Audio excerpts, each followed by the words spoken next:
Well, good morning, everybody out there in YouTube land. Man, I hope y'all are having a great day. I'm having an absolutely fabulous day. So far. Just wait, somebody will come along and try to screw it up, right?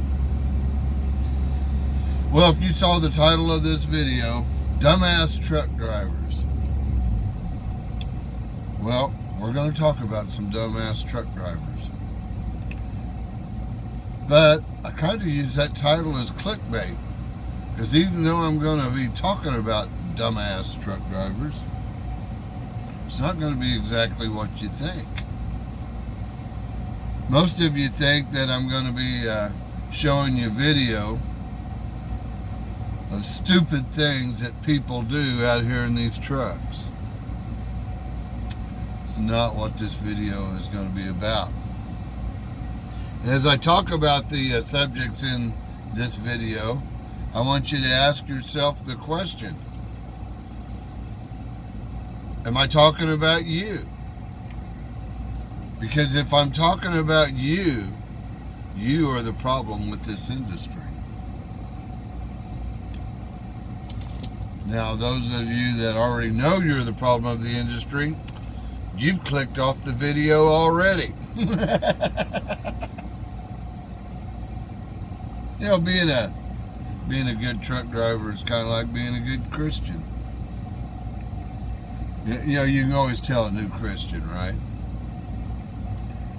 Because they're always running their mouth about how much they know. To be a good Christian means that you walk in the light of Christ, you have the eyes of Christ, and you share the love of Christ without the rest of the world. You don't walk around condemning everybody else because they sin differently than you do. We're all sinners. Ain't none of us perfect, especially me. I'm probably one of the worst. But I'm talking about truck drivers. Hey, how you doing, brother? Let's see, there's a good guy. Waved at his fellow truck driver. Just a good, just a friendly hello. Just a how you doing? A good morning. That'll bring me to my first topic. I started a trend here this morning. We're going to go into that here in just a minute. Be kind to each other. I end all my videos with that: be kind to each other. It's a pet peeve of mine. When I'm walking in and out of a truck stop and I'm passing another truck driver, I'm like, good morning. How you doing, brother? Life treating you well?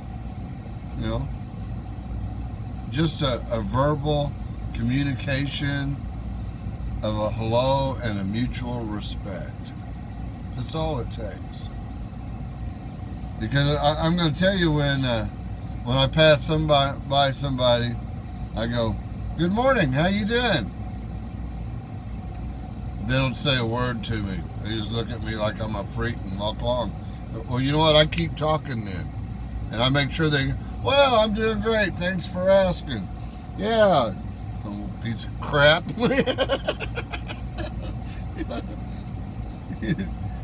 Speak to each other. Be kind to each other. First thing I'm going to talk about. Now, I told you I kind of started a trend here this morning. Let me tell you about the trend I started this morning. I've been talking about pre-trips, because I notice 95% or better of truck drivers I see don't do their pre-trips. We just had an example of a big-time YouTuber that run his truck out of oil, abandoned his truck, and now he's talking about his new truck. You don't deserve a new freaking truck. Matter of fact, you don't deserve your job, in my opinion.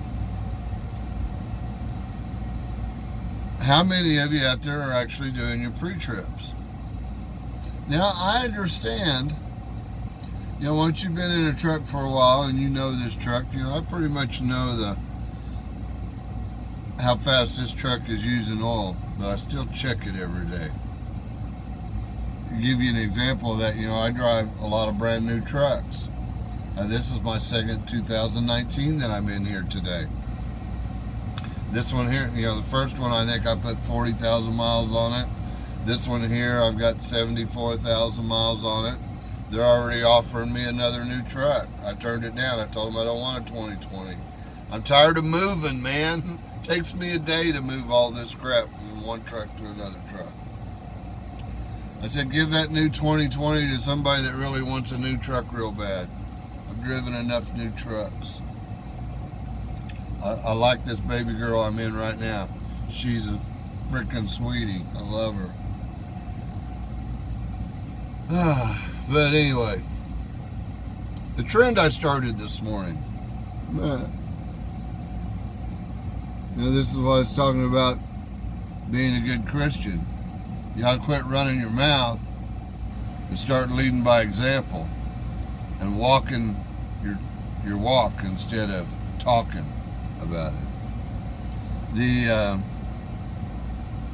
I've been on this kick about pre-trips. And I noticed that I get up in the morning in a truck stop. Generally, I drive late. There's a lot of times I drive late. I'll drive till midnight, 1 o'clock in the morning. So when everybody starts getting up in the morning and moving, they generally wake me up, and I sit in the cab and watch everybody as they start their day. Because I'm a nosy shit that way, what can I say? But I sit there and I drink my morning cocktail, which I'm going to share with you here in a moment. You're going to want to wait for that.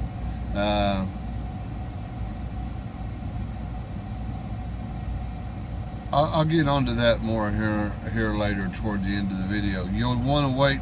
I'm going to tell you a secret. I'm going to tell you a way to how to lose weight while you're sleeping. But wait till the end of the video of that. So a lot of truck drivers get up in the morning and they just turn the key on it and go. No pre-trip, no nothing. I see this happening a lot. 95% of the time you do that, it's not going to be a problem. It's going to be fine. Ain't nothing wrong with that truck. Hell, you drove the son of a bitch in here, right? It was in good shape when you turned it off, right? But yeah, you need to do your pre-trips. You need to make sure your tire didn't go flat. You need to make sure that some abnormality didn't happen inside your engine and you're starting to burn oil at an excessive rate, or lose oil, or you've blown a seal. While you're walking around your check, listen for air leaks in your braking system and your airlines and everything. Anyway, you do a pre-trip. There's a reason why they require it, because it saves lives. There was a driver for Brahms back in Oklahoma that didn't do his pre-trip, and it was back in the day where everybody carried spare tires. There was a tie-down bar that sat down on top of the rack on the tire that held that spare tire in the rack underneath the trailer. Well, driving down the road on his run from the day before, there was a bolt that sticks through there, that holds that tie down. Well, anyway, apparently that bolt wasn't real tight and it came loose.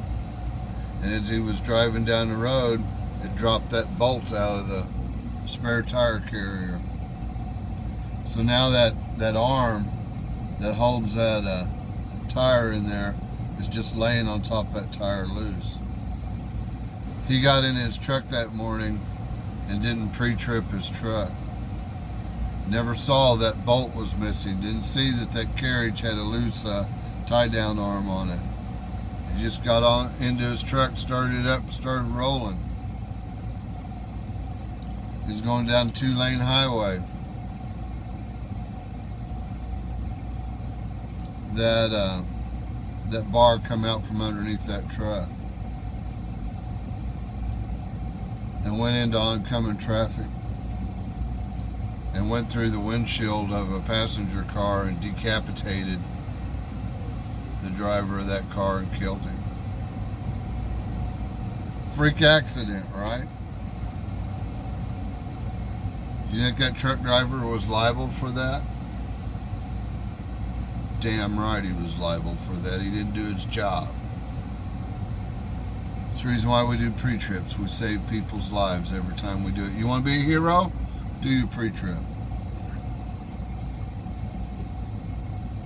The trend I started here this morning, every morning I do my pre-trip. Now, I will tell you that I do my pre-trip before I log into my clock.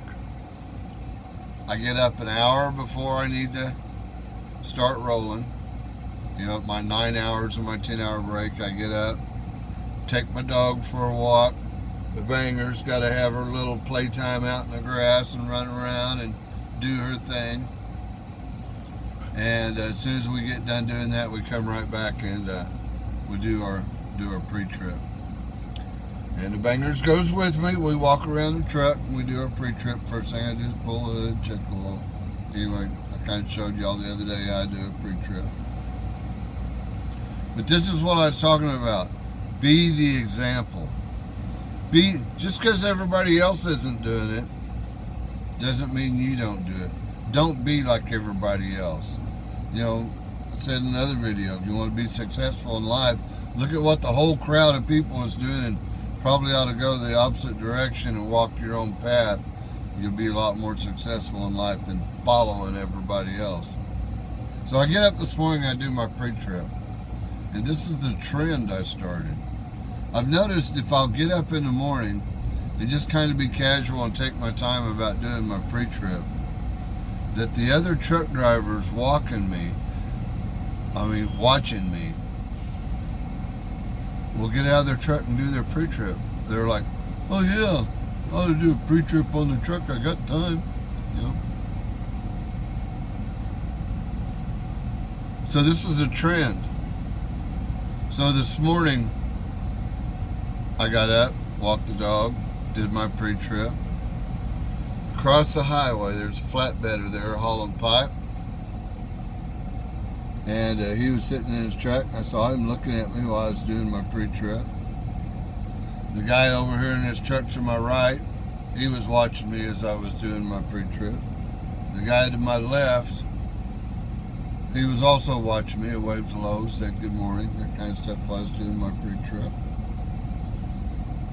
And this is what I noticed when I got back in my truck. I'm all done with my pre-trip. I get back in my truck. I get ready to start to do the video. The flatbedder across the road that was watching me, he's doing his pre-trip. The truck to my right waved at me good morning and watched me do my pre-trip. He's now doing his pre-trip. The guy to my left watched me do my pre-trip, waved, said good morning. Now he's doing his pre-trip. I can't affect the whole world, but I can affect my immediate circle, all right? Be the example. And that's what I'm challenging you today. Be the example. Be the professional. Go above and beyond. Do your job, man. That's what I'm asking you to do. Set the example. Let other people see what a professional you are, and they'll go, you know, I ought to be that too. That's how you be an influence on people, not by running your mouth or degrading other people. And if you're one of these truck drivers that whenever time you see somebody doing something stupid, man, you got to pull up the phone. You got to catch this on video so that you can post it. Show somebody what a dumbass. And you're going to sit there and go, oh, what a dumbass. You're the dumbass. You're the problem with the industry. You are the problem with this industry. I saw a driver just yesterday. Little gal trying to back in a truck into a tight spot. And she was set up as good as it's just tight. That's all there was to it. And you can tell she was a fairly new driver. But she got herself into a little bit of a bind. And she hung up some other people who were waiting for her to get into the hole. And I was watching my dog. I watched that for a minute and finally went, I could have pulled out my phone and videoed her and showed what a dumbass she was, right? No. I went over and crawled up on the side of her truck. I said, "Hey, darling, watch my hand signals. I'm going to give you a little help." She goes, "Well, I can't see on the right." I said, "Not a problem. I'm going to help you back in. I'll get in the back. And when I get your tail in the hole, then I'm going to come up here to the front and make sure you don't drag a fender across another nose of another truck." I said, "We're going to get you in this hole. Don't worry about it." She had worked it so hard that she had run the air down on the truck to where the transmission wouldn't even work anymore because it was lacking air pressure. I said, "Take a deep breath. Just calm down. Idle up your truck a little bit. Let's build up the air pressure and let's stick it in this hole." And we did. No big deal. Help your fellow driver.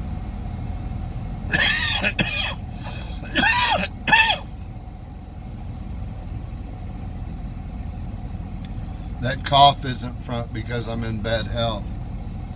That cough is because I was chewing tobacco earlier.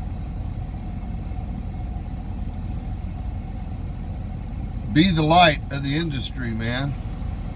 Help out your fellow driver. You talk about that there's not a brotherhood? That's probably because you're not being a brother to your fellow man. So ask yourself, which kind of driver are you? Go through this industry, do your job, and try to help everybody out the best you can. You know, about half of these drivers out here are new drivers. You got half of the drivers are old salts. They've been driving trucks forever, all right? But I guarantee you, they weren't born with a Peterbilt sticking out of their ass. Everybody had a first day. Everybody had a first month. And everybody had a first year in trucking.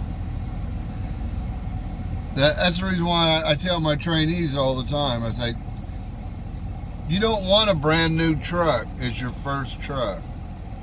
You want a 3 or 4 year old truck for your first year in trucking. I don't care how good you think you are. You're going to screw up. You're going to tear the bumper off of a truck. You're going to tear a fender off of a truck. You're going to screw up a trailer. You're going to put a scratch on that truck. You ain't going to be perfect, because everybody in their first year screws up once in a while. You make dumbass mistakes. You learn from your mistakes, and you become the old pro, but nobody starts off as the old pro, all right? Everybody has a first day, everybody has a first week, everybody has a first month, everybody has a first year. Be kind and understanding to those that are going through those. Do you remember how stressful life was when you first started driving a truck?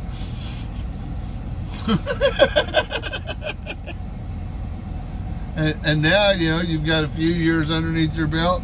Hell, cruising, the easiest freaking job in the world, right? Well, it wasn't always the easiest job in the world for you. Like I said, you weren't born with a Peterbilt sticking out of your ass. Okay. So how do you change the industry? Be kind, polite to other drivers. If you see another driver having a difficulty, don't pull out your phone and don't video it. Get out of your truck and help him. If you see somebody do a dumbass move, don't video it to criticize him, to show him what a dumbass he is on video. Get out of your truck and walk over and tap on the door and say, "Hey, brother, I'm not trying to tell you how to do your job, but you want me to tell you an easy way to do what you're trying to do?" You know, the majority of the time people go, "Yeah, man, I'll listen. Where you got to go?" It's how you approach people. Quit walking around like you're a frickin' super trucker, like you're God's gift to the industry. Because I don't care how long you've been out here, you ain't. You know, I started out with the name Recap Rookie. because I wanted to take on the persona of an absolute rookie driver right out of the boat. And I wanted to show somebody how to actually do their career in trucking starting out. And that was what my channel was about. Fact of the matter is, I'm not a real rookie. I've been in the industry now a little over 2 years this time. But I'll let you into a secret. I got my commercial chauffeur's license in 1984. I started out in a cab over dragging flatbed. And I started out in my own company driving my own truck, owner-operator.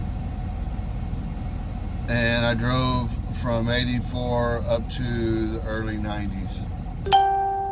Now, I wasn't full-time. I mean, I was CEO of a company, so I did other things as well, but I loved driving a truck. And I said that if I ever got in a point in life where I could retire and do whatever I wanted to do in life, I was going to climb in one of these trucks and drive OTR.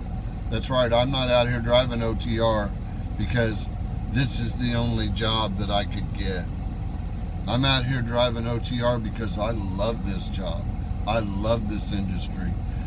There's nothing I would rather do than haul freight down the interstate across this great nation. I love this job. And the fact that they're going to pay us for it,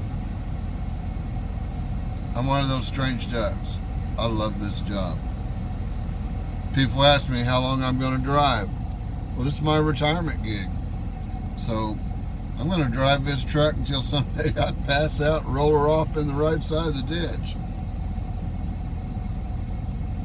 But enough about me.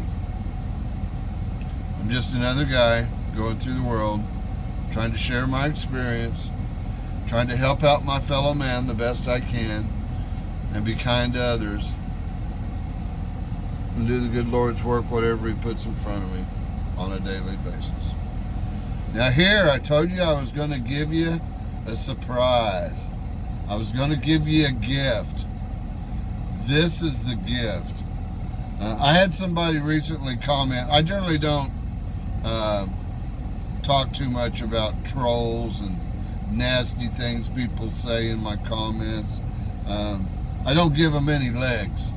The best way to deal with a troll is not give him any attention. Just as soon as you see the comment, just delete it. And don't acknowledge it, don't talk about them or anything. But I had somebody recently say some pretty things nasty about my health. I've had people say nasty things about my dog. My dog, Bingers, she went through a very long illness to her death. She was a parvo survivor. And that had many symptoms. One of the symptoms that she had, Bang scratching at her collar. I guarantee you she wasn't scratching at a flea, because the day before yesterday I frontlined her. So she's flea and tick free for at least another 30 days. I frontline my dogs at the first of every month. That way I can keep track of it and I always stay up on it. Frontline lasts for 6 weeks. If you do it on the first of every month, they're always good. But I never find fleas or ticks on my dogs. Somebody said something really nasty about my Bingers one time. Hurt my feelings. And it's because Binger was laying in the rack behind me while I was doing my video. Don't worry, I'll get back to the cup in just a minute. But she was chewing on her skin and scratching, itching, and jumping all around and everything. And people are like, your dog has fleas, dude. Your dog has fleas. Nasty piece of crap. No, my dog didn't have fleas. She's a parvo survivor, and she didn't. They got problems with her digestive tract. One of the symptoms of her illness was that she didn't process fats, so that she didn't produce oil to her skin. She had extremely dry skin. and I had to medicate that dog's skin on a weekly basis. And by the end of the week, it'd be wearing off and she'd be going nuts. They also had drugs that I could give her, but if I gave her the drugs, it made her loopy and her life sucked, just laying around being a vegetable. So I did it the old natural way. Anyway, insinuate that I didn't take care of my dog, that I let my dog be infested with fleas. You know, some of you people run that frickin' hole in your face without thinking, you know, didn't your mother teach you any better? Didn't your mother teach you any better? If you didn't have something kind to say, maybe you ought to keep your mouth shut. That's why I thank you trolls, by the way. I think you're a waste of human flesh. As a matter of fact, I'd rather you not even share the same air I breathe. You're just nasty human beings. You're a waste on society. You don't attribute anything. You're just pieces of crap. You need to be flushed from the world. Just my view on trolls.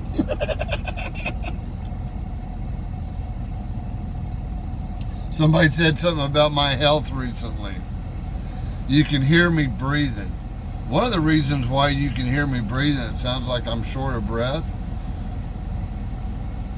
I look like I'm in the picture of health.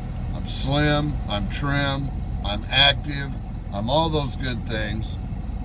And if you looked at me, you would never know that I had any health problems, but I do. First thing, I'm wearing hearing aids. I'm basically deaf without my hearing aids.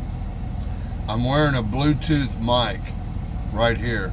This is what Bluetooth to my phone and to my truck that allows me to hear all the alarms, bells, whistles, everything off my phone.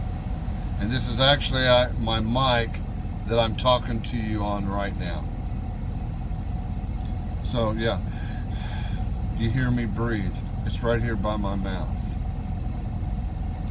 That being said, I do have a problem. I have a terminal illness. If you listen to the guys in the white coats, I don't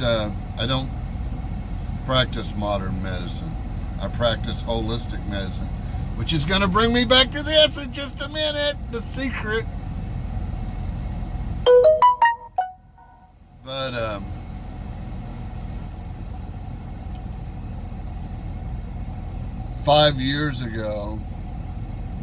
about 7 years ago, I had tumors on my throat. Pretty sure they were cancer. And no, I didn't let the doctors cut it out, nor did I go through chemo or radiation, what the doctors wanted to do. I treated it myself, and I'm tumor free.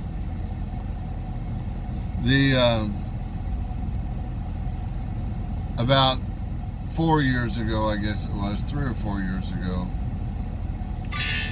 I was getting so bad that I just couldn't breathe. I was out of breath. I mean, I was struggling. I was struggling bad, and I thought I was going to die. So I finally went to a doctor. I needed to know what the hell's going on with me. Said it had been the first case he'd seen of this in over 34 years. I got silica emphysema. Now, emphysema is a terminal illness. You're eventually going to die from it. Emphysema is when you cannot breathe. Your lungs are not functioning well enough for you to get enough air. They wanted to put me on oxygen, and they gave me these inhalers to enlarge my bronchial tubes, but he told me, he goes, you're never going to get better. This is going to continually get worse until you die. Don't believe those guys in the white coats. They don't know what they're talking about. They're only telling you what they've been told, and what they've been told is wrong. Today, I'm in a whole lot better shape today because I decided to take my treatment on myself and cure myself. There's actually a regimen I do to try to, lungs are one of the hardest things to heal. You can heal them, but it takes time. And you have to have the nutrition, and you have to feed your body in a way that'll heal yourself. And you also can do some things to increase the oxygen levels in your blood. Anyway, so that's what all I do. So, yeah, the reason why you hear me breathing, freaking terminal, dude. According to the guys in the white coats, it's going to kill me. I don't accept that. And here it is 3 or 4 years later, the doctors look at me and they listen to my lungs and it goes, silica emphysema. I said, yeah. And he goes, I can hear it, but it's just barely detectable today. I'm getting better because I'm treating myself, not going by the MD. Back to the secret. The secret, what I'm going to do. You truck drivers out there, you have problems losing weight. The reason why you have problem losing weight is because you intake calories, but you're not that active. You sit most of the time. So how can we increase the metabolism, give you a healthy gut and a digestive tract, and cleanse your liver? Your liver is crucial to you burning fat, especially when you're asleep. Here's the magic cocktail. This will ensure that you have a healthy metabolism. You'll process food through your system faster. You will break down food in your digestive tract faster. You have bacteria in your gut. This will increase and make the bacteria more healthy in your gut. This will cleanse the liver so that while you're sleeping, your body is processing and burning fat while you're asleep. You want to get rid of that gut? Of course, watch what you eat. This also acts as an appetite suppressant. And you want to know what this is? 8 ounces of water, 2 tablespoons of apple cider vinegar with lemon. 2 tablespoons of apple cider vinegar with Mother's. Bragg's is the brand I use. I don't even really measure, I just go splash, splash. 1 fresh squeezed lemon whole, just squeeze all the juice out of a lemon into that cup. 2 tablespoons of raw honey in an 8-ounce glass of water at room temperature. Drink this first thing in the morning when you wake up, 30 minutes before you have a meal, such as your breakfast, 30 minutes before you go to bed, drink another cup of this, and it'll help you burn fat while you're asleep. The one that you drink in the morning helps you process your food, your metabolism, a healthy gut, helps you burn fat, and this will help you burn fat while you sleep at night. And if you'll do this like a regimen every morning when you wake up, 30 minutes before breakfast, 30 minutes before you go to bed at night, this will help. Another thing is quit eating after 6, 7 o'clock in the evening. Anyway, here goes to my health. Now I will tell you, it's not the most pleasant thing in the world to drink. So once I tilt this glass up, I don't stop drinking until it's gone. Here we go.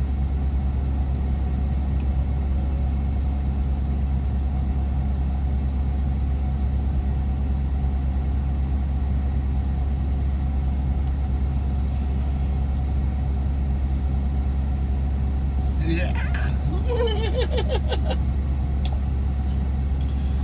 Be a healthy truck driver. Take care of your health.